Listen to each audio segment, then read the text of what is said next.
The representative of Indonesia to the ASEAN Intergovernmental Commission on Human Rights, AICHR, in collaboration with the General Election Network for Disability Access, Agenda, and the ASEAN Disability Forum, ADF, organized a series of 4 webinars on advancing the protection of disability rights in ASEAN in the context of post-pandemic. These webinars serve as a platform for stakeholders to share best practices, challenges, lessons learned, and ways forward to ensure the inclusivity of COVID-19 pandemic responses. On April 5, 2021, the first webinar was organized to discuss the realization of reasonable accommodation, living independently, accessing the right to healthcare, the right to adequate standard of living and social protection during COVID-19 pandemic. There were 4 speakers share their experiences and insights on how to advance disabilities in those areas. First, Ms. Saolak Tongkwai, who is the member of UN Convention on the Rights of Persons with Disabilities CRPD Committee. Second, Dato Dr. Madeline Burma, the Commissioner of Suhaka Malaysia. Third, Dr. Sita Sumrit, the Head of Poverty Eradication and Gender Division at the ASEAN Secretariat, representing the senior officials meeting on social welfare and development. And the fourth, Mr. Laura Purcell Jr., the Chair of Center for Advocacy, Learning and Livelihood Foundation from the Philippines. In her welcoming remark, Yuyun Wahyuningrum, the representative of Indonesia to AICHR, said, "It is important to ensure that the implementation of the ASEAN Enabling Master Plan 2025, mainstreaming the rights of persons with disabilities, is in compliance with Convention of the Rights of Persons with Disability, CRPD. Understanding challenges, gaps, and lessons learned as experienced by ASEAN member states in realizing accommodation reasonable during the pandemic is crucial to formulate better policies and programs in post-pandemic situation to guarantee that persons with disabilities can enjoy and exercise their rights on an equal basis with others."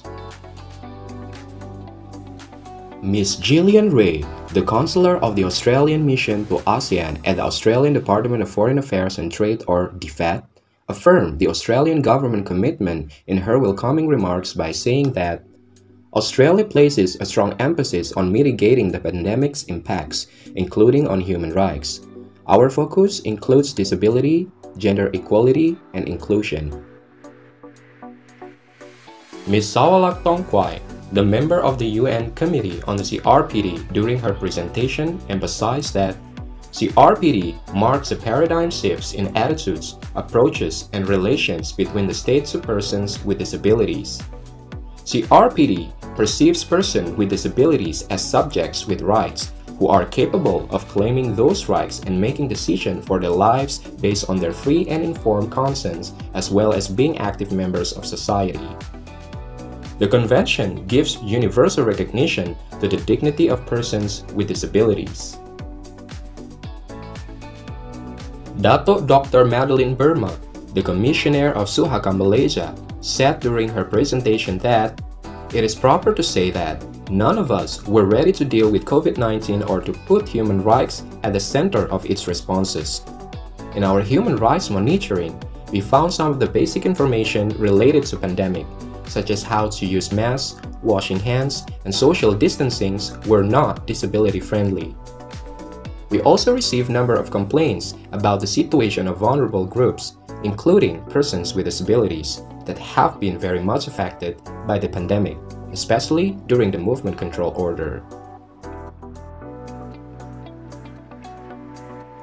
Dr. Sita Sumrit, the Head of Poverty Eradication and Gender Division at the ASEAN Secretariat, explained that ASEAN has undertaken several strategic initiatives to leverage regional cooperation to respond to the pandemic, including cross-sectoral collaboration to address the issue of discrimination, exclusion, and unequal opportunity faced by persons with disabilities.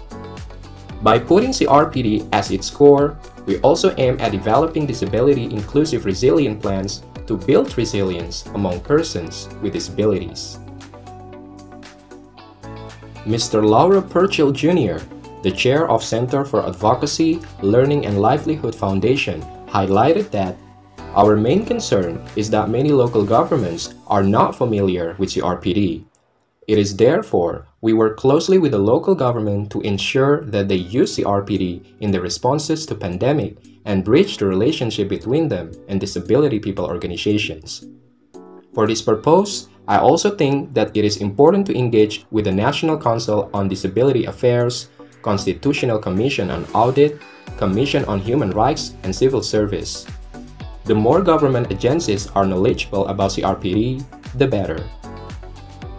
The webinar series is supported by the Australian Department of Foreign Affairs and Trade, DFAT. Check out more about the promotion and protection of human rights in ASEAN on AICHR Indonesia Facebook page.